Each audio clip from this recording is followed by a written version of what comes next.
എന്നാൽ ഇതിന് ഏറ്റവും വലിയ പങ്ക് വഹിക്കേണ്ടത് സർക്കാർ തന്നെയാണ്.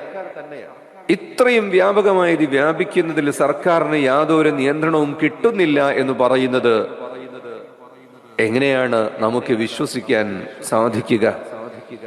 അരയും തലയും ഉറക്കിയുള്ള ഒരു പ്രവർത്തനം ഇതിനു വേണ്ടി ഉണ്ടായിട്ടില്ല എന്നത് തന്നെയാണ് കാരണം. എവിടെയെങ്കിലും ഒരു ചാപ്റ്റർ പാഠപുസ്തകങ്ങളിൽ ഉള്ളത് കൊണ്ടോ സ്കൂളിന്റെ പരിസരത്ത് എവിടെയെങ്കിലും ഒന്ന് എഴുതി വെച്ചത് കൊണ്ടോ പരിഹാരമാകുന്നില്ല. ഇത് കടന്നു വരാനുള്ള വഴികളെ മുഴുവനും അടക്കണം. മദ്യത്തെ ഗ്രാജ്വലി നിരോധിക്കണം. ഇന്ത്യ ഒരു മദ്യ നിരോധിത രാഷ്ട്രമായി മാറണം എന്നാണല്ലോ ഭരണഘടനാ ശില്പികൾ ഡയറക്റ്റീവ് പ്രിൻസിപ്പിളിൽ എഴുതി വച്ചിട്ടുള്ളത്. രാഷ്ട്രപിതാവായ ഗാന്ധിജിയുടെയും ഒരു വലിയ മോഹം അതായിരുന്നുവല്ലോ. പക്ഷേ അത് നടപ്പിലാക്കുന്നതിന് നമുക്ക് സാധിച്ചിട്ടില്ല.